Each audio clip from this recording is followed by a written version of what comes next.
Have you ever asked yourself, if I've been trying so hard to let go, to stay calm, to be wise, why am I still trapped by my emotions? Why do I keep falling into anger, jealousy, fear even when I know better? And why, despite all the books, meditations, and self-help tools, do I still feel like freedom is just out of reach? Welcome back to the channel where we don't just seek surface solutions, we seek deep transformation.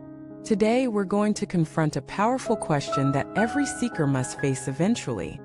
What does it really mean to break the ego?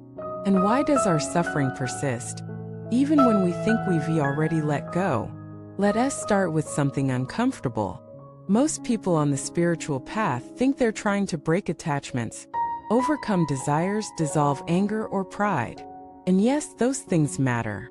But what if the real core of suffering isn't desire, isn't anger, isn't fear, but rather the belief that there is a solid me at the center of it all? This is the concept of ego, or as ancient teachings call it, the illusion of self. It's not about ego as arrogance. It's about ego as identity. The idea that you are a separate, fixed, independent being with a name, a story, a past, a set of desires, and that all of this is you. When we say break the ego, we're not talking about destroying the personality. We're talking about seeing through the illusion that the personality is who you are. Hear us the painful truth. You can meditate for hours and still be trapped in ego. You can help others selflessly and still be caught in ego.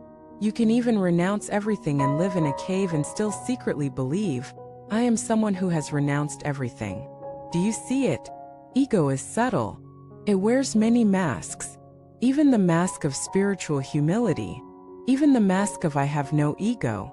And that's why suffering continues. Because the ego doesn't just crave pleasure or approval, it craves survival. Craves identity. It wants to be someone. Even if that someone is the enlightened one, or the awakened seeker, or the humble servant. So what are we really breaking when we break the ego? We are breaking the false center. We are breaking the belief that there is a core me that can be harmed, insulted, exalted, admired, abandoned. We are breaking the mental habit of taking everything personally. And this is not easy. Why? Because from childhood we are taught to build a self. We're given names, praised for achievements, punished for mistakes. We're compared to others. We're told what makes us lovable, respectable, successful. We internalize it all. So the ego is not your enemy, it's your old armor. It's the shell you built to survive. But the shell that once protected you is now suffocating you. Keeps you small. Keeps you reactive. Keeps you at war with life. So how do we begin to break it? Not by fighting it, but by observing it. By watching the moments when you say, I was disrespected. Who is that I? By noticing when you think, I need to prove myself. Who is needing that? By observing when you're offended, hurt, proud, afraid. Who is feeling all of this? Can you find that me? Or is it just sensations, thoughts, images passing through awareness? This is the practice. Not to destroy the ego like a villain, but to shine so much light on it that it cannot hide. Because once you see that the ego is a mental habit, not a real entity, you're already free from its grip. Freedom doesn't come from winning a battle against ego.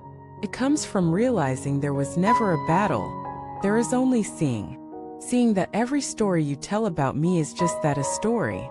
And when you let go of the story, what remains? Silence, stillness, presence. A vast spaciousness that doesn't need to be anyone. And from that space, true love arises.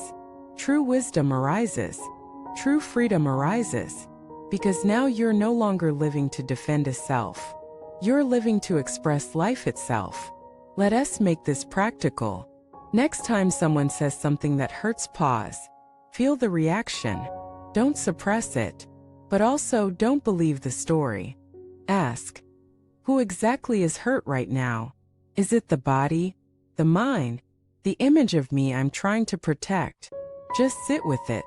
Watch it. Let it breathe. And you'll start to notice. The pain dissolves when the me doesn't take hold. This doesn't mean you become passive or detached. It means you act from clarity, not from ego. You speak truth not to win but to connect. You walk away not to punish but to protect peace. You stay not from fear of rejection, but from fullness of presence. When ego is gone, everything changes. You no longer need to win arguments, you want to understand. You no longer need to be right, you want to be real. You no longer fear failure, you welcome it as part of the unfolding. And even when emotions arise, you don't judge yourself. You don't cling to an image of how you should be. You meet the moment as it is, without the filter of me. This is the real work. Not becoming better, becoming nobody. Not as in worthless, but as in boundless. Because only when you stop trying to be someone, can you truly become everything. This is what the mystics meant when they said, die before you die. Let the ego die. Let the masks fall. Let the stories burn. And in the ashes, you'll find something you never lost, your true nature. Unnameable, infinite, free. Thank you for walking this deep journey with me. I know it's not easy to face the illusions we've lived with for so long. But you're not alone. We're in this together, shedding, seeing, awakening. If you've had a moment where you saw through your ego, even briefly, I invite you to share in the comments. That moment could be a spark for someone else. Like this video if it resonated. Subscribe if you want to continue this path together.